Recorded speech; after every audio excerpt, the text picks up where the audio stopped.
Welcome back. Tonight, we'll gently explore the calm and mysterious history of the Lost Library of Alexandria. Settle in, get comfortable, and let the quiet story guide you toward rest and relaxation. The birth of a dream. In the year 331, before the Common Era, a young Macedonian king stood upon the western edge of the Nile Delta, where the Mediterranean Sea kissed the shores of ancient Egypt. Alexander, who would come to be called the Great, gazed across a strip of land positioned between the sea and Lake Mareotis. The location possessed natural harbors and fresh water, a limestone ridge that protected against flooding, and access to both the wealth of Egypt and the trade routes of the Mediterranean world. Alexander envisioned a city, not merely another conquest to add to his expanding empire, but a jewel that would blend the wisdom of Greece with the grandeur of Egypt, a place where East would meet West in unprecedented harmony. He walked the perimeter of his imagined metropolis, marking its boundaries with barley grain when the architect's chalk ran short. The city would bear his name, Alexandria. The king entrusted the city's design to Dinocrates of Rhodes, an architect known for his ambitious visions. Dinocrates laid out broad avenues in a grid pattern, the main thoroughfare stretching nearly 4 miles from the Necropolis Gate in the west to the Canopic Gate in the east. 2 primary streets intersected at right angles, each wide enough for chariots to pass comfortably in both directions. The city would have districts for different peoples. Greeks, Egyptians, and Jews would all find their place within its walls. But Alexander would never see his city rise. In 323 BCE, in distant Babylon, the conqueror died at the age of 32, his empire fragmenting almost immediately among his generals. One of these generals, Ptolemy, son of Lagus, claimed Egypt as his prize. Ptolemy had been more than a military commander under Alexander. He had been the young king's childhood companion, his trusted friend, and some whispered, perhaps even his half-brother, through shared blood. Ptolemy understood that military might alone could not secure his new kingdom. He needed legitimacy, culture, and wisdom. He established himself first in Memphis, the ancient capital of Egypt, but soon recognized that Alexandria, with its position on the Mediterranean, offered better access to the Greek world from which he came. He moved the capital to the coastal city and began transforming it into something extraordinary.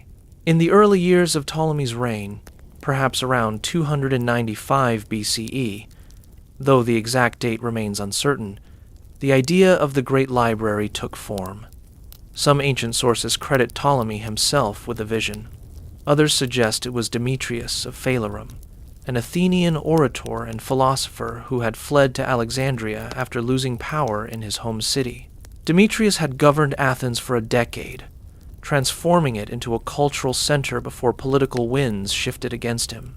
He arrived in Alexandria not as a conqueror but as an exile seeking refuge, yet Ptolemy recognized his worth. Demetrius had been a student at the Lyceum, the great school founded by Aristotle, and he understood the power of collected knowledge. The two men, king and philosopher, conceived an institution unlike any that had existed before. Previous libraries had been private collections, owned by rulers or wealthy individuals, accessible only to a privileged few. The Library of Alexandria would be different. It would gather all the knowledge of the world, preserving it for scholars who would come to study under royal patronage. The vision was audacious. The library would collect not merely Greek texts, but works from every civilization: Egyptian, Babylonian, Persian, Indian, Hebrew.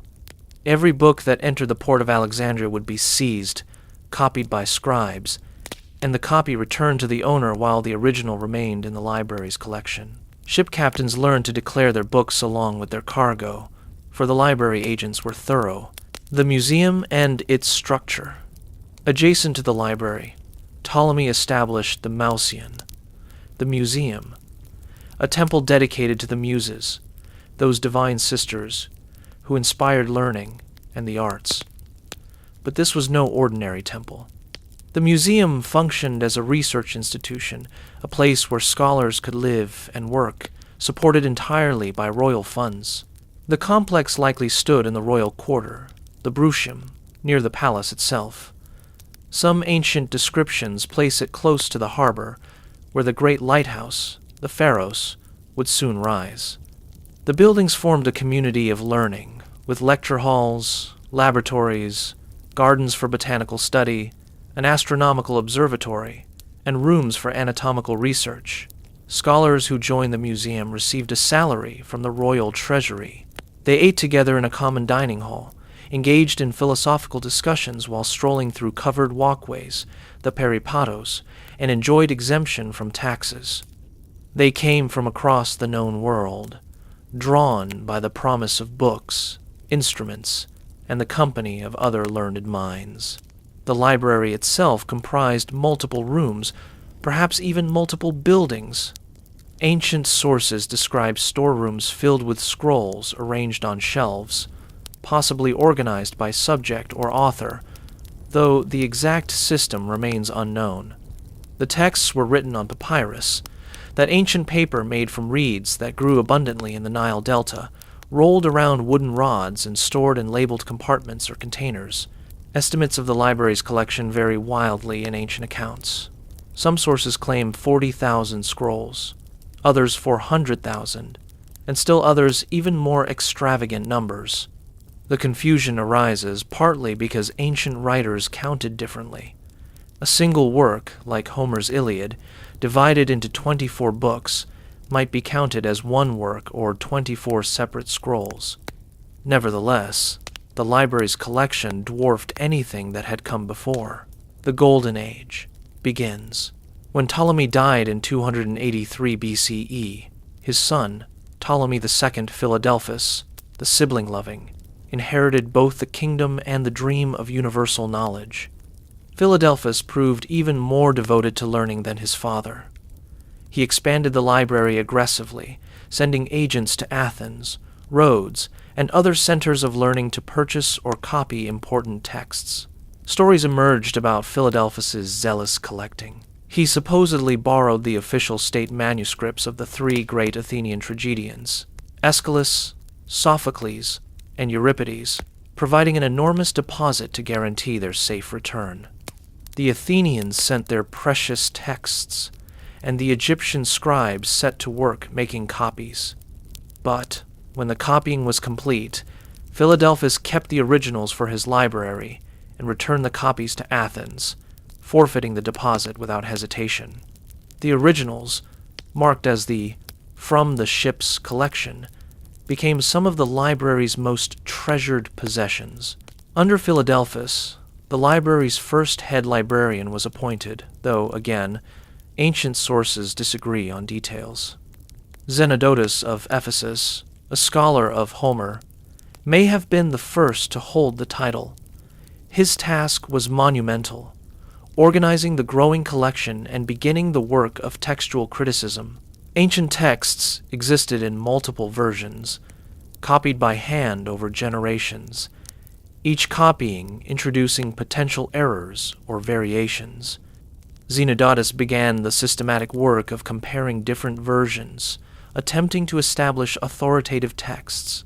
He worked particularly on Homer's epics, dividing the Iliad and Odyssey into their 24 books and marking lines he considered spurious or doubtful. The library's scholars developed critical methods that would influence scholarship for centuries. They used symbols in the margins of texts. An obelisk mark indicated a spurious passage. A dipley noted important or unusual readings.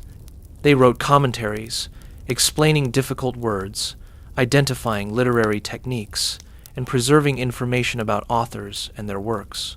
Callimachus of Cyrene, a poet and scholar who came to Alexandria during Philadelphus's reign, undertook perhaps the library's most important organizational work.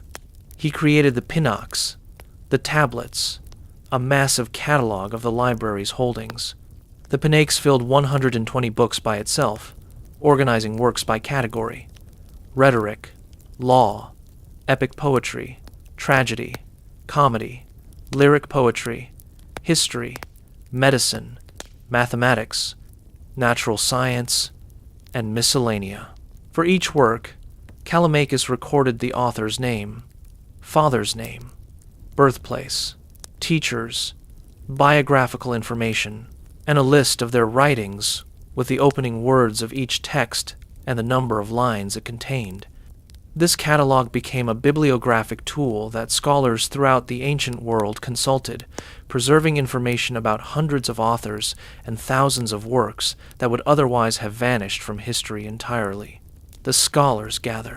The museum attracted brilliant minds, mathematicians, astronomers, physicians, poets, philosophers, and engineers came to Alexandria, transforming it into the intellectual capital of the ancient world. Euclid arrived in Alexandria during the early Ptolemaic period, perhaps during the reign of the first Ptolemy. In the museum's halls, he composed his Elements, organizing all known mathematical knowledge into a logical system starting from basic axioms. 13 books of geometric proofs, theorems about numbers, and the mathematics of three-dimensional forms flowed from his work. Students would study Euclid's Elements for more than 2,000 years, making it one of the most influential textbooks ever written. When Ptolemy himself, the king, not the mathematician, struggled with some geometric proof and asked if there were an easier way, Euclid supposedly replied that there was no royal road to geometry. Knowledge demanded effort from everyone equally, regardless of rank or power. Eratosthenes of Cyrene came to Alexandria in his youth and eventually became the third head librarian, succeeding Apollonius of Rhodes. Eratosthenes possessed a mind that ranged across disciplines: mathematics, geography, poetry, astronomy, history. His contemporaries called him Beta, the second letter of the Greek alphabet, suggesting he ranked second best in every field. Never quite first, yet his achievements were remarkable. Eratosthenes heard that in Syene, a city far to the south near modern Aswan, the sun stood directly overhead at noon on the summer solstice, shining straight down into wells and casting no shadows. In Alexandria, however, shadows always appeared. Even at that exact moment, this observation sparked a realization. If the earth were curved, the angle of the sun's rays would differ at different locations. He measured the angle of the shadow cast by a vertical stick in Alexandria at noon on the summer solstice, finding it to be approximately 7 degrees, or 1/50th of a circle. He knew the distance from Alexandria to Syene, measured by professional pacers called bematists who calculated distances for the royal surveys, was about 5,000 stades. If 7 degrees represented 5,000 stades, then the full circle of the Earth's circumference would be approximately 50 times that distance, 250,000 stades. The exact length of Eratosthenes' stade remains debated, as different Greek city-states use slightly different measurements, but his calculation placed the Earth's circumference remarkably close to the modern value. Using simple geometry and careful observation, a scholar in Alexandria had measured the entire planet. Eratosthenes also created an improved map of the known world, drawing lines of latitude and longitude, identifying climate zones, and attempting to place geographical features in their correct positions. He wrote a 3-volume treatise called Geographica, describing the inhabited world, from the Pillars of Heracles in the west to India in the east, from the frozen north to the reaches of Africa and the Arabian Peninsula.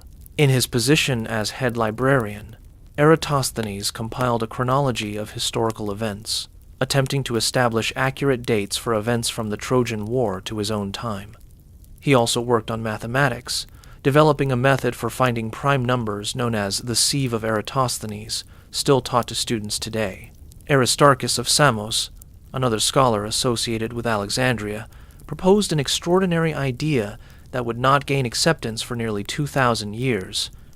Most ancient thinkers believed the Earth stood still at the center of the universe, while sun, moon, planets, and stars revolved around it. Aristarchus suggested instead that the Earth and other planets orbited the Sun, and that the Earth rotated on its axis daily, creating the appearance of the heavens turning overhead. His heliocentric model explained several puzzling observations about planetary motion, but it contradicted common sense. If the Earth moved, wouldn't birds be left behind in the air? Wouldn't objects thrown straight up land somewhere else? These objections, combined with the lack of observable stellar parallax, the apparent shift in star positions that should occur if the Earth truly moved, led most scholars to reject Aristarchus's theory. Nevertheless, he made other contributions that gained wider acceptance. Using geometric methods during lunar eclipses, Aristarchus estimated the sizes and distances of the Sun and Moon. Though his results were inaccurate due to the difficulty of precise observations with ancient instruments, his methods were sound, demonstrating that mathematics could be applied to the heavens. Archimedes of Syracuse, perhaps the greatest mathematician of antiquity, studied in Alexandria as a young man, absorbing the mathematical knowledge preserved in the library and learning from the scholars of the museum. Though he returned to Syracuse to serve its king, Archimedes maintained correspondence with Alexandrian mathematicians, sending them problems and sharing discoveries. His time in Alexandria exposed him to the intersection of pure mathematics and practical application. He developed methods for calculating areas and volumes of curved figures, approaching what would later become integral calculus. He worked on the mathematics of levers and pulleys, famously claiming that given a place to stand and a lever long enough, he could move the earth itself. Herophilus of Chalcedon and Erasistratus of Chios, two physicians who worked in Alexandria during the early Ptolemaic period, advanced medical knowledge through systematic dissection of human bodies.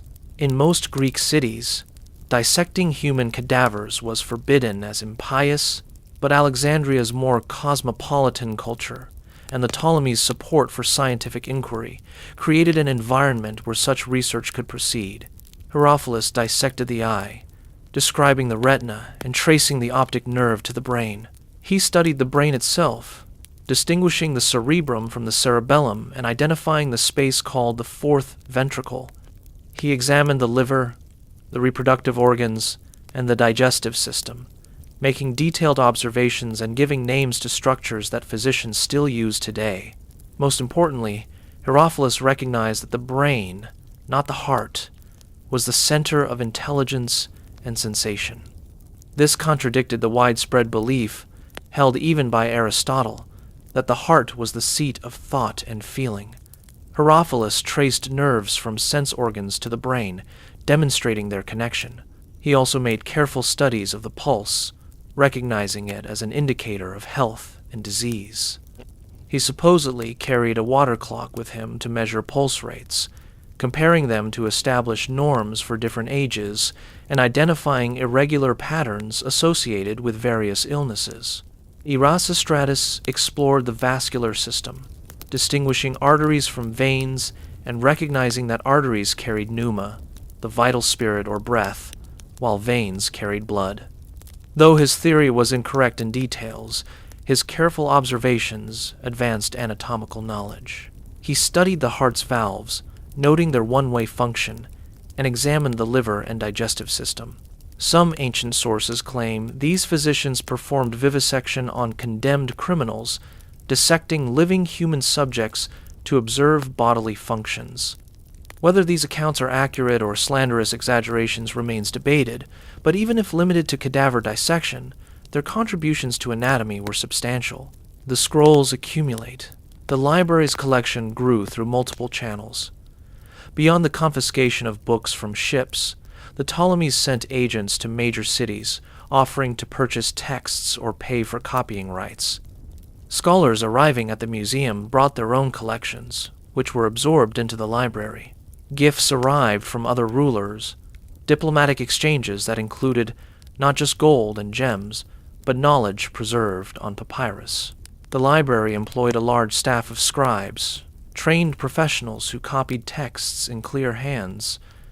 Errors inevitably crept, in a word, misread, a line skipped. marginalia accidentally incorporated into the main text, but the Alexandrian scribes were skilled and careful, and the library's scholars worked to catch and correct mistakes. Papyrus, the writing surface, came from the papyrus plant that grew in abundance in the Nile Delta. The plant's inner pith was cut into thin strips, laid side by side, then crossed with another layer at right angles, and pressed until the plant's natural sap bonded the layers together. The result was a smooth, durable writing surface. Individual sheets were glued together to create scrolls, typically about 30 feet long, though some reached much greater lengths. The scribe wrote in columns, leaving margins between them, creating pages that a reader would reveal by unrolling the scroll from right to left. Scrolls were stored, rolled around wooden rods, the outside surface sometimes rubbed with cedar oil to discourage insects. The library held works in multiple languages. Greek texts dominated, as the Ptolemies were Greek rulers, and most scholars worked in that language. But Egyptian hieroglyphic texts, Babylonian cuneiform tablets, Hebrew scriptures, Persian documents, and works from other cultures also found their way into the collection. One particularly important project was the translation of Hebrew scriptures into Greek. Jewish communities had lived in Alexandria since the city's founding, forming one of the largest Jewish populations outside Judea. Many Egyptian Jews no longer read Hebrew fluently, having adopted Greek as their daily language. According to tradition, Ptolemy II, Philadelphus commissioned a translation of the Torah, the first 5 books of Hebrew scripture. He supposedly sent to Jerusalem requesting scholars, and the high priest dispatched 72 translators, 6 from each of the 12 tribes. These scholars worked on the island of Pharos, where the great lighthouse stood, and completed their translation in 72 days, each producing an identical version through divine inspiration. More likely, the translation emerged gradually over time, produced by Alexandrian Jews for their own community's use rather than by royal commission. Nevertheless, this Greek translation, called the Septuagint, from the Latin word for 70, became enormously influential.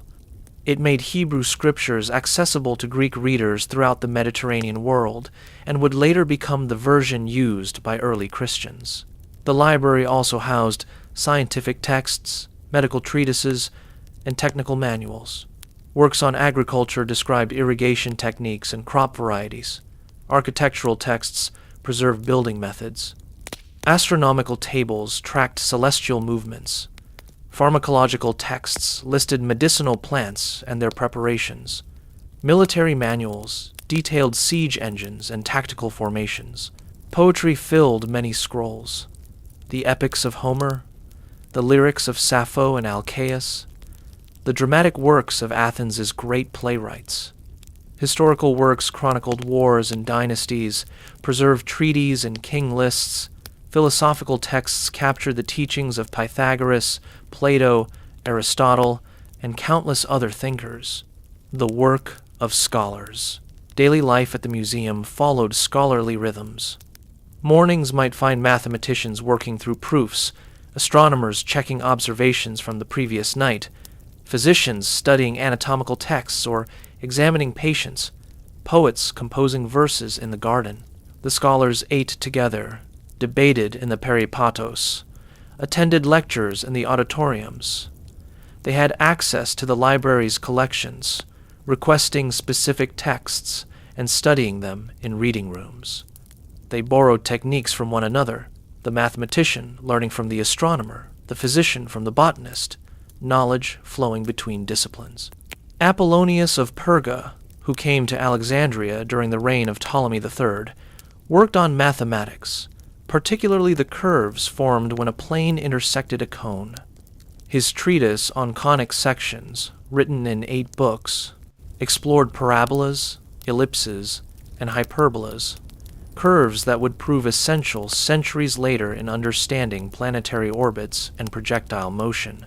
Hipparchus, though based primarily on the island of Rhodes, made use of Alexandrian astronomical observations and contributed his own discoveries. He created a detailed star catalog, mapping the positions of hundreds of stars with unprecedented precision. He discovered the precession of the equinoxes, the slow westward drift of stars over centuries caused by the Earth's axial wobble. Hipparchus developed trigonometry as a mathematical tool for astronomy, creating tables that allowed calculation of angular relationships.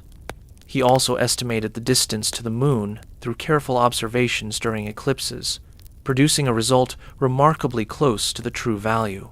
In geography and cartography, scholars built on earlier work, incorporating new information from Alexander's conquests and subsequent explorations.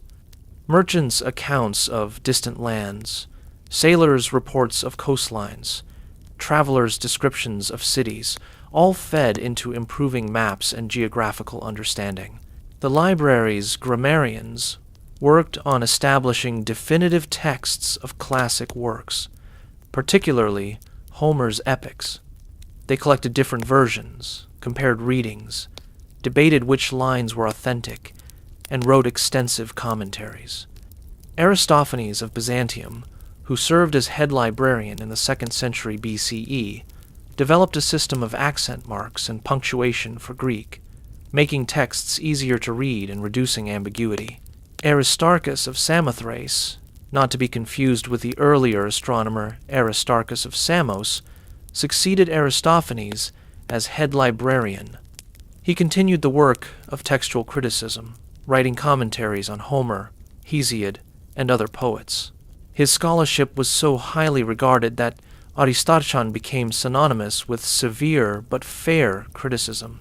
The Ptolemies and their library. The library and museum flourished because the Ptolemies continued supporting them generation after generation. These Greek rulers of Egypt cultivated an image as patrons of learning, using the library's fame to legitimize their rule and attract talented individuals to their court. Ptolemy III Euergetes, the benefactor, who reigned from 246 to 222 BCE, expanded the library aggressively. The story of his borrowing the Athenian theatrical manuscripts and keeping the originals occurred during his reign. He also supposedly ordered that all books found in ships docking at Alexandria be confiscated for copying, a policy that became standard procedure. Under Ptolemy III, a subsidiary library was established at the temple of Serapis, the Serapeum, in the Egyptian quarter of the city. This daughter library held perhaps 10% of the main library's collection, making knowledge more accessible to those who couldn't enter the restricted royal quarter where the main library stood. The Serapeum was a magnificent structure, combining Greek and Egyptian architectural elements, dedicated to Serapis, a syncretic god blending aspects of Greek Zeus and Dionysus with Egyptian Osiris and Apis. The temple complex included columned halls, courtyards, and rooms lined with shelves for scrolls.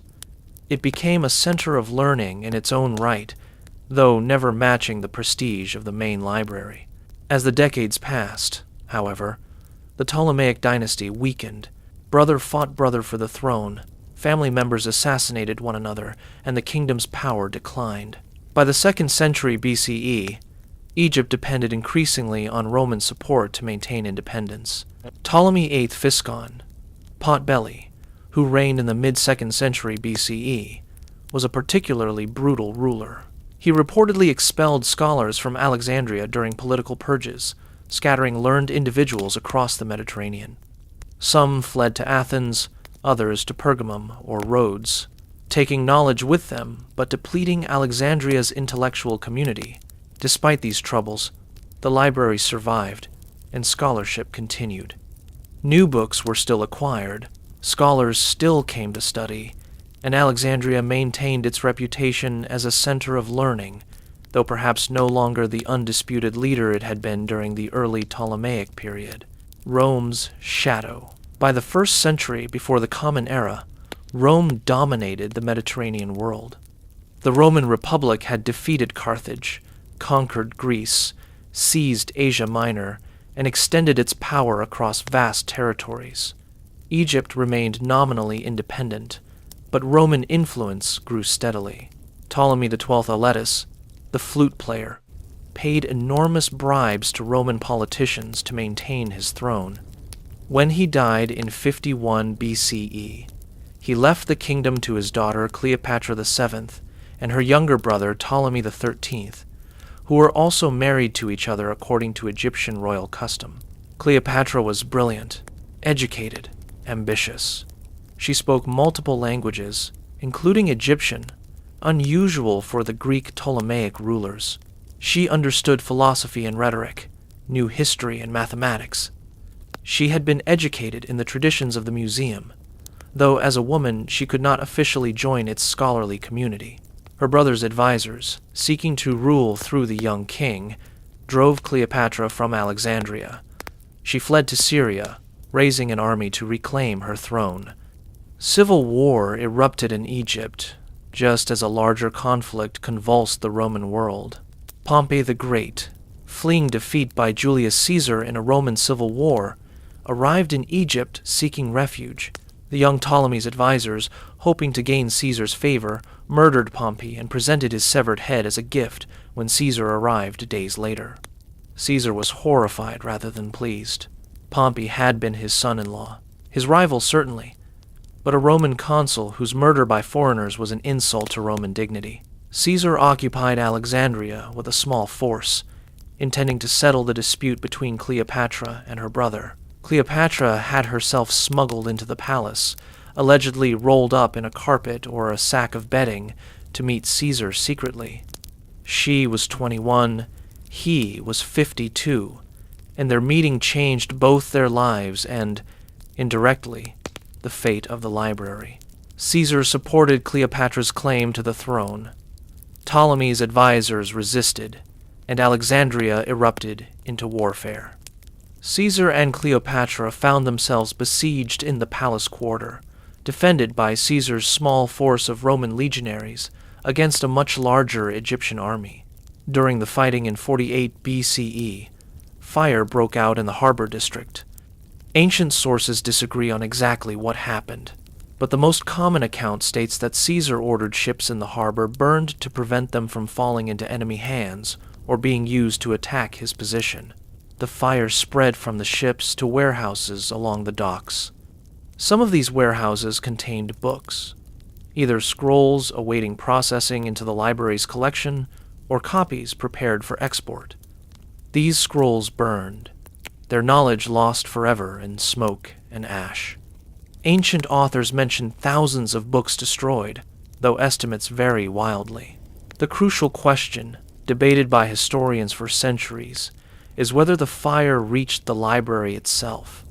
Some ancient writers claim the library burned during this fire, destroyed in a single catastrophic event. Others state that only warehoused books near the docks were lost, while the library proper, located in the palace quarters some distance away, survived intact. The most reliable evidence suggests the main library survived Caesar's fire. Scholars continued working in Alexandria after 48 BCE, referencing the library and its holdings. Writers visiting Alexandria in subsequent decades described the library as functioning. The museum and its scholars continued their work. What likely burned were book deposits near the harbor, scrolls confiscated from ships awaiting cataloging, or copies prepared for transport to other cities. This was a significant loss, perhaps 40,000 scrolls according to some accounts, but not the complete destruction of the library's collection. Caesar's affair with Cleopatra produced a son, Caesarion. Caesar defeated Ptolemy XIII, who drowned fleeing across the Nile, and installed Cleopatra as pharaoh with her younger brother, Ptolemy XIV, as nominal co-ruler. Caesar returned to Rome, leaving Cleopatra secure on her throne. Years later, after Caesar's assassination in 44 BCE, Cleopatra allied with Mark Antony, one of Caesar's successors. They ruled the eastern Mediterranean together, with Egypt's wealth supporting their ambitions. Cleopatra bore Antony 3 children, and together they dreamed of creating an empire to rival Rome. But Octavian, Caesar's adopted heir, defeated Antony and Cleopatra at the naval battle of Actium in 31 BCE. The lovers fled to Alexandria, where, trapped and facing defeat, they both committed suicide in 30 BCE. Cleopatra allegedly died from the bite of an asp, a venomous snake, though some historians suspect poison. She was 39 years old, the last pharaoh of Egypt, the final ruler of the Ptolemaic dynasty. Octavian annexed Egypt as a province of Rome, its grain feeding the Roman populace, its wealth filling Roman treasuries. The age of Egyptian independence ended after 3 millennia. Alexandria became a Roman city, still great, still wealthy, but no longer a royal capital. Roman Alexandria. Under Roman rule, Alexandria remained prosperous and learned, though its character gradually changed. The museum continued functioning, still attracting scholars, still supported by the state, though now the state was Rome rather than an independent Egypt. The library persisted as well, though perhaps diminished. Some valuable texts may have been taken to Rome as war spoils. The library's acquisition methods changed, no longer backed by royal authority to seize books from ships. The library depended on purchases, gifts, and donations to expand its collection. New centers of learning emerged across the Roman world, particularly Rome itself, competing with Alexandria for scholars and prestige. The library at Pergamum in Asia Minor had rivaled Alexandria during the Hellenistic period. When Antony controlled the eastern Mediterranean, he supposedly gave Cleopatra the entire contents of Pergamum's library, 200,000 scrolls, as a gift to replace losses Alexandria had suffered, though some historians doubt the story's accuracy. Strabo, a Greek geographer and historian, visited Alexandria in the late 1st century BCE, during the transition from Ptolemaic to Roman rule. He described the city's magnificence, its wide streets, beautiful buildings, and cultural amenities. He mentioned the museum and its community of scholars, suggesting the institution survived the tumultuous decades. Pliny the Elder, a Roman author writing in the 1st century of the Common Era, referenced Alexandrian scholarship and the library's collections in his encyclopedic Natural History. He cited numerous sources that would have been available in Alexandria, indicating the library still functioned as a repository of knowledge. Scholars continued working in Alexandria under Roman rule. Claudius Ptolemy, who lived in the 2nd century CE, composed major works on astronomy, geography, and optics. His Almagest, a comprehensive treatise on astronomy, synthesized centuries of Greek astronomical knowledge, providing mathematical models for planetary motion that would dominate astronomy until the Renaissance. Though called Ptolemy, he was not related to the royal dynasty. Ptolemaeus was a common Greek name. He worked in Alexandria, making observations and consulting earlier records, likely including those preserved in the library. His geography attempted to map the known world, assigning coordinates to thousands of locations. Though many of his positions were inaccurate, the work influenced cartography for centuries. Hero of Alexandria, another scholar of the Roman period, worked on mathematics and engineering. He invented or improved numerous mechanical devices: a wind-powered organ, a vending machine for holy water, automated temple doors that opened when fires were lit on altars, and most remarkably, a steam-powered engine called an aeolipile. Hero's aeolipile was a sphere mounted on a boiler, with bent tubes projecting from opposite sides. Steam escaping from the tubes caused the sphere to rotate, demonstrating the power of steam pressure. Though used only as a curiosity, a temple marvel, it contained principles that would not be fully exploited until the Industrial Revolution 17 centuries later. These scholars' work demonstrates that Alexandria remained vital intellectually even under Roman rule.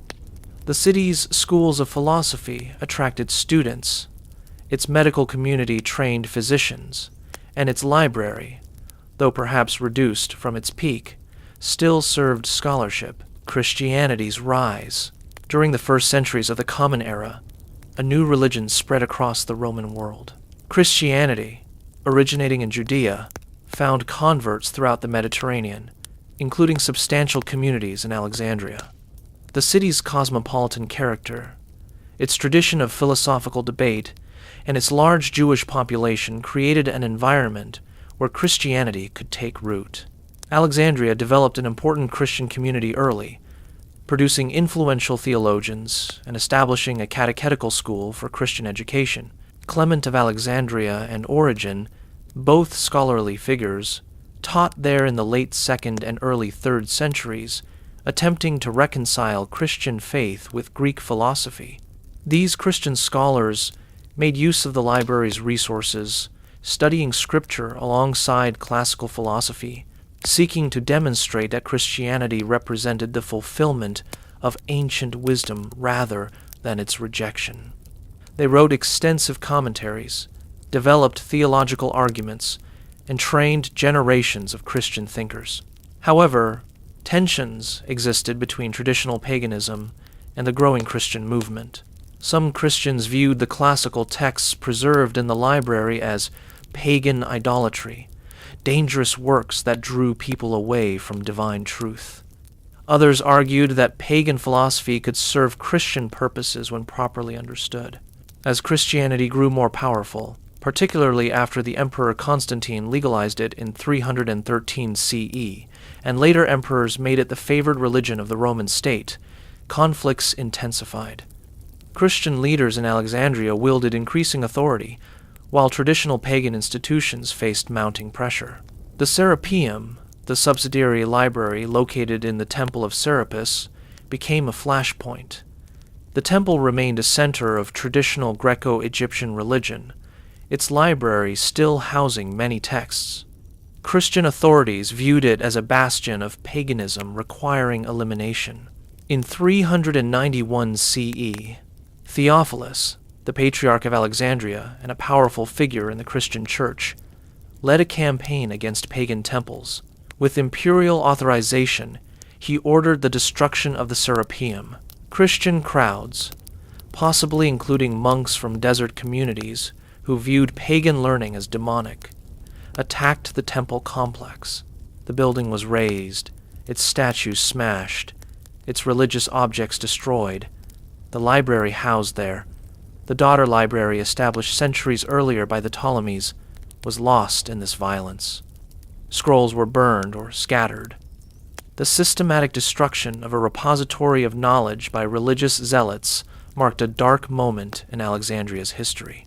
The main library's fate during this period remains uncertain. Some scholars believe it had already declined into insignificance by the 4th century CE, its collections dispersed or decayed, its function absorbed by other institutions. Others suggest it survived, diminished but functional, until later destructions. What is clear is that Alexandria's character was changing fundamentally. The cosmopolitan city that had blended Greek, Egyptian, Jewish, and other cultures under secular rulers now became increasingly dominated by Christian authorities enforcing religious orthodoxy. Hypatia's tragedy. In the early 5th century CE, a remarkable woman taught mathematics and philosophy in Alexandria.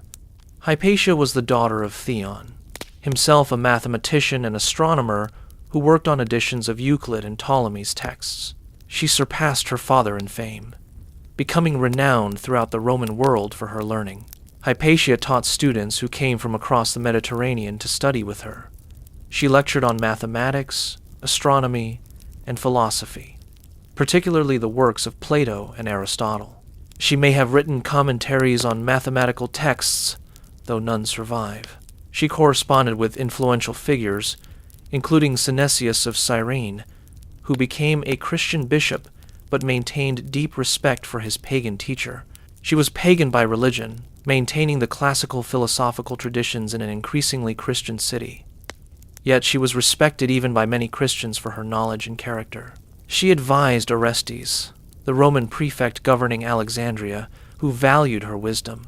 But Alexandria, in the early 400s, was torn by conflict between civil and religious authorities. Cyril, who became Patriarch of Alexandria in 412, was ambitious and confrontational. He clashed with Orestes over jurisdiction and influence, and tensions escalated into violence between Christian and Jewish communities. Hypatia, as Orestes' advisor and a prominent pagan intellectual, became a target. Cyril's supporters, possibly including a group of Christians called the Parabolani, who served as nurses but sometimes acted as enforcers for the patriarch, viewed her as an obstacle to Christian unity and religious purity. In March 415 CE, during Lent, a mob attacked Hypatia as she traveled through the city in her chariot. They dragged her from the vehicle to a church, stripped her, and murdered her brutally. Some accounts describe her being scraped to death with pottery shards or roof tiles. Her body was dismembered and burned. The murder shocked many, even in that violent age. Socrates Scholasticus, a Christian historian writing a few decades later, condemned the killing as a stain on Christianity and Alexandria. Hypatia became a symbol, a martyr for philosophy and learning, destroyed by religious fanaticism. Her death marked the end of Alexandria's classical philosophical tradition. Pagan scholars who remained left the city, finding less hostile environments elsewhere. The city's intellectual life continued, but increasingly within Christian frameworks focused on theological questions rather than scientific inquiry. The long decline. What remained of the ancient library likely faded gradually over the following centuries rather than perishing in a single dramatic event. Libraries require constant care. Scrolls must be copied as they decay. Collections must be maintained. Spaces must be preserved. Without institutional support and scholarly communities to use them, even the greatest libraries slowly die. In 642 CE, Arab Muslim forces conquered Egypt, bringing Alexandria into the expanding Islamic Caliphate. A story emerged, recorded by several medieval Arab historians, claiming that Caliph Omar ordered the destruction of the library's remaining books, saying that if they agreed with the Quran, they were unnecessary, and if they disagreed, they were heretical. This story is almost certainly false, a legend invented centuries after the events to explain the library's disappearance.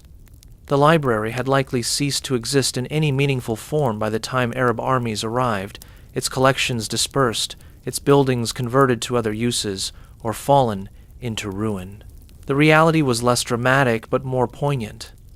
The greatest library of antiquity simply faded away, victim of neglect, changing cultures, religious conflicts, and the simple passage of time. No single fire or barbarian horde destroyed it in a moment. Instead, centuries of decline eroded it until nothing remained. What was lost? The loss of the Library of Alexandria represents one of history's greatest intellectual tragedies. Thousands of works mentioned by ancient authors, known to exist because later writers quoted or referenced them, vanished completely. Only fragments remain, quotations preserved in other texts, references that tantalize with hints of lost knowledge. The library held the complete works of hundreds of authors, now reduced to names and occasional fragments. Aeschylus, the great Athenian tragedian, wrote approximately 70 to 90 plays. Only 7 survive intact. Sophocles wrote over 120 plays. 7 survive. Euripides wrote 92 plays. 18 or 19 survive. The lost plays existed in the library, copied on papyrus scrolls, but time and destruction claimed them. The lyric poets, composers of shorter works for musical accompaniment, left only scattered verses. Sappho, celebrated throughout antiquity as the 10th muse, wrote 9 books of poetry. One complete poem survives in full, along with fragments totaling perhaps a few dozen more poems in partial form. The rest vanished. Historical works disappeared. Livy's History of Rome filled 142 books. Only 35 survive. Polybius wrote 40 books on the rise of Rome. 5 survive intact, with the rest in fragments. Countless other historians, geographers, and chroniclers left no trace beyond their names and brief citations in other works. Scientific and mathematical texts were lost.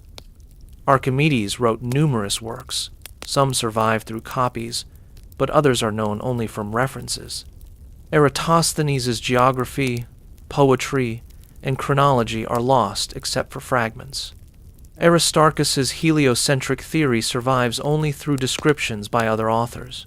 Medical texts, agricultural manuals, engineering treatises, religious works from various cultures all were lost. The accumulated wisdom of civilizations across the ancient world, gathered in one place over centuries, dispersed and vanished. Some texts survived because they were copied elsewhere, preserved in other libraries, carried to distant cities. Euclid's Elements survived because scholars in multiple locations valued it and kept copying it.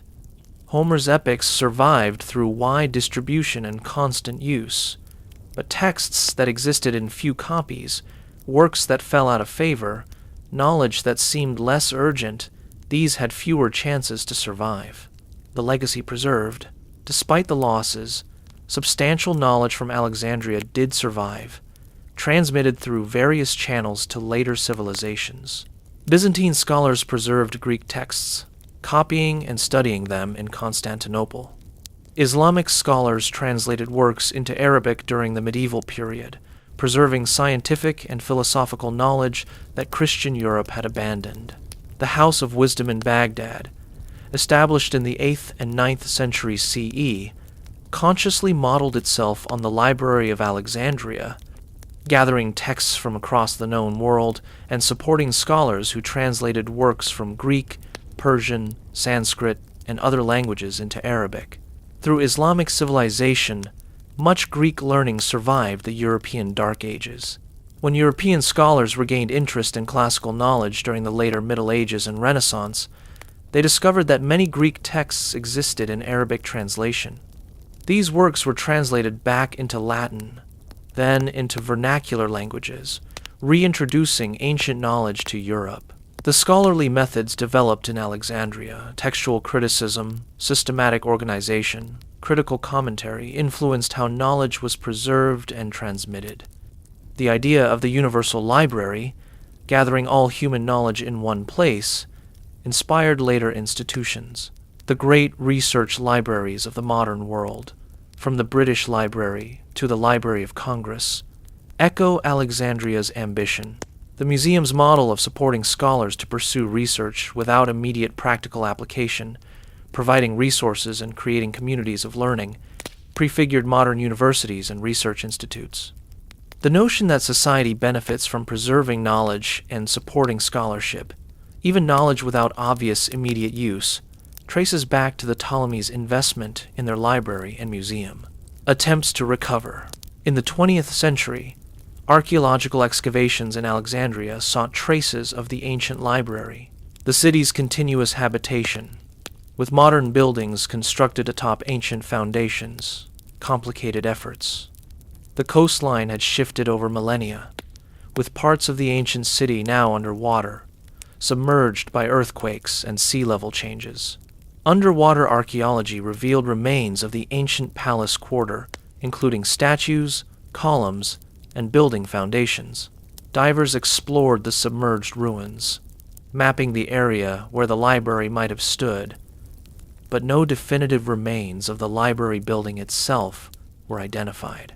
The problem was partly that papyrus, unlike stone or pottery, deteriorates completely in most conditions. Only in extremely dry environments, like the Egyptian desert interior, do papyrus documents survive for millennia. In coastal Alexandria, with its humidity and changing water levels, ancient papyrus would have decayed entirely, leaving no trace. Nevertheless, excavations found evidence of Alexandria's grandeur, the foundations of major buildings, traces of the harbor with its famous lighthouse, residential districts, and religious structures. These discoveries illuminated daily life in ancient Alexandria, even if the library itself remained elusive. In 2002, a new Bibliotheca Alexandrina opened near the site of the ancient library, a modern institution consciously evoking the ancient predecessor. The cylindrical building, with its slanted glass roof, houses millions of books and serves as a library, museum, and research center. It cannot replace what was lost, but it honors the memory and revives the ideal. Alexandria is a place where knowledge from all cultures comes together. The enduring mystery.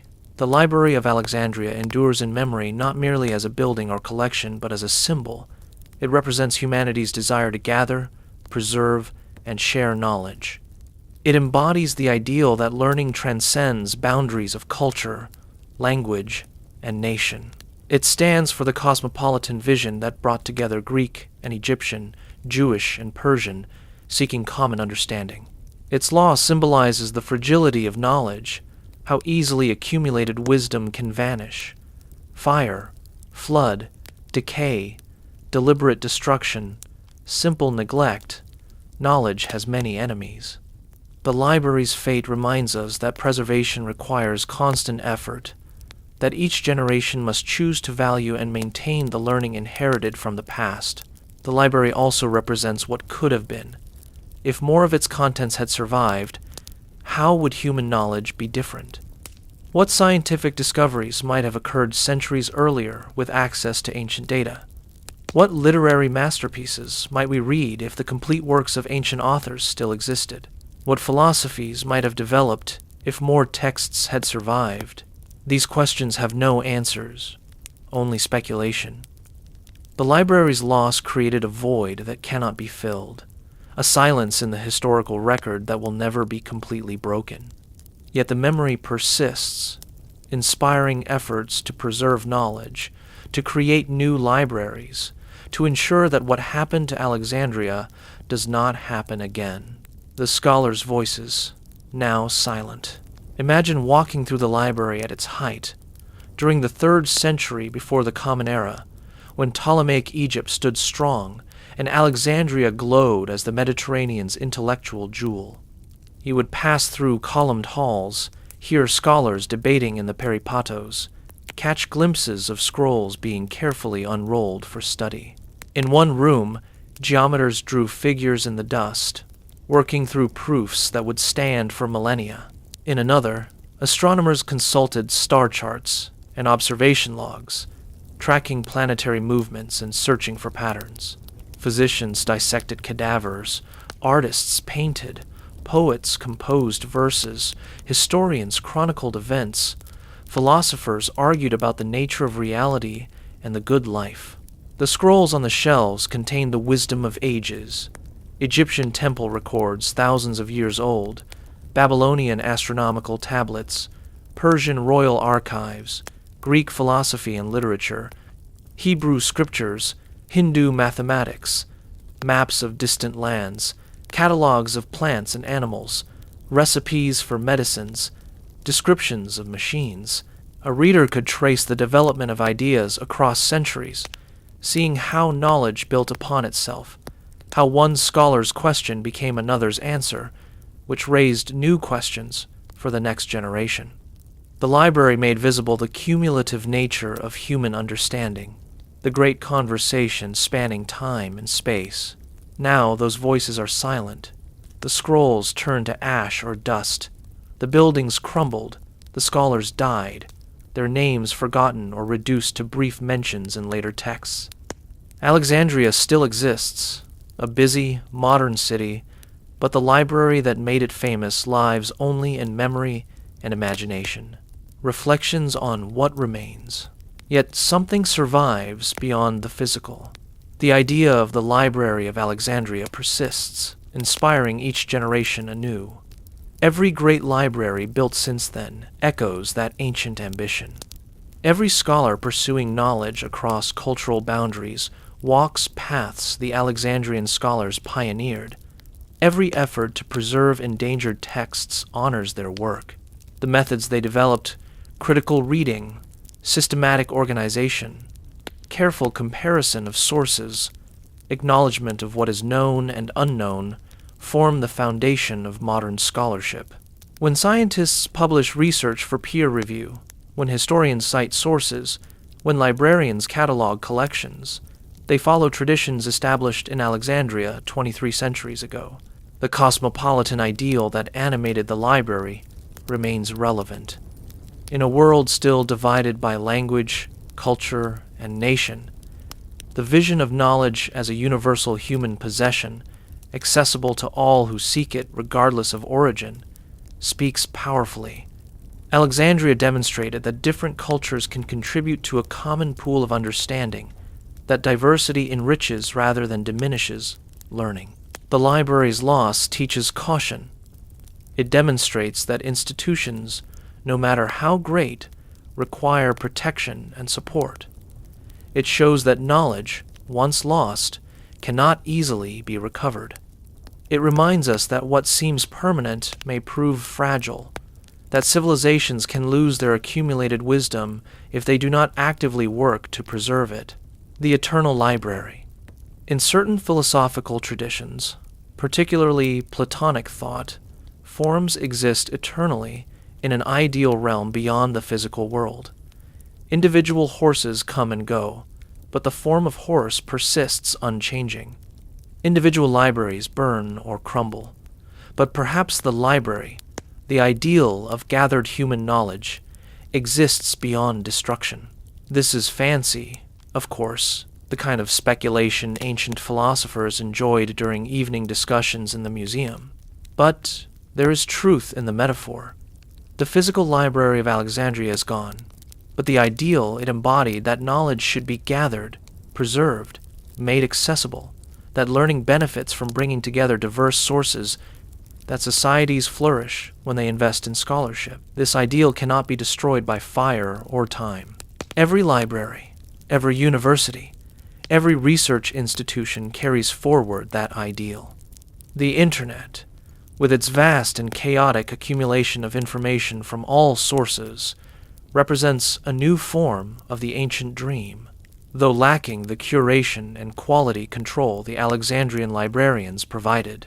The scholars of Alexandria would have marveled at technologies that allow instant access to information from anywhere in the world, that preserve texts in forms immune to fire and decay. They would have appreciated databases and search engines, seeing them as solutions to organizational challenges they faced. They would have been horrified by misinformation and propaganda, disguised as knowledge, recognizing threats to truth in new forms. The work continues. In libraries across the world today, scholars carry forward the work begun in Alexandria. They preserve texts, digital and physical. They organize knowledge, developing systems to make information findable. They work across disciplines and cultures, collaborating as the ancient scholars did. Conservators fight the same battles against time and decay that ancient librarians fought, though with better tools. They rescue damaged manuscripts, preserve endangered languages, digitize fragile texts to ensure survival even if the originals fail. Every saved book honors the memory of the lost scrolls of Alexandria. Translators work to make knowledge accessible across language barriers, translating scientific papers, literary works, philosophical texts into multiple languages. They follow the path of the Septuagint's translators, who made Hebrew scriptures accessible to Greek readers, and the medieval Arabic translators who preserved Greek learning. Researchers pursue understanding with the same curiosity that drove Eratosthenes to measure the earth, Herophilus to dissect cadavers, Aristarchus to propose a moving earth. The questions change, the tools improve, but the fundamental human drive to understand the world and our place in it continues unabated. Teachers pass knowledge to new generations, just as scholars in the museum taught students who came from distant lands. The chain of transmission, broken by the library's loss, was eventually repaired and continues. What the ancient world knew, what survived destruction and the long darkness, lives in education's ongoing work. Stories we tell. The Library of Alexandria lives in stories, transmitted through generations, embellished and mythologized, but carrying truths beyond mere facts. The stories serve as warnings and inspirations. The warning: knowledge is fragile. Civilization's greatest achievements can be lost, and what one generation creates, another may destroy. The warning reminds us to value what we have, to protect and preserve it, to resist forces of ignorance and fanaticism that would tear down what others built. The inspiration: humans can achieve remarkable things when they commit to learning, when they cooperate across boundaries, when they invest resources in understanding rather than only in immediate needs. The inspiration shows what becomes possible when society values scholarship, protects intellectual freedom, and creates spaces for curiosity to flourish. The library stands as a reminder that the work of knowledge is never complete. The Alexandrian scholars knew they had not gathered all wisdom. They knew more existed beyond their reach, more to discover and understand. They worked anyway, collecting what they could, preserving what they found, studying and learning and teaching, passing their work to successors. We continue that work in different times and places, with different tools and challenges, but animated by the same human impulse, the desire to know, to understand, to preserve, to share.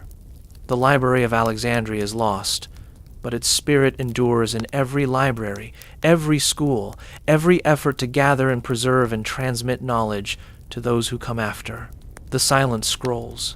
Somewhere in the dust of ages lie the remains of those scrolls, their fibers long since returned to earth, their words erased by time.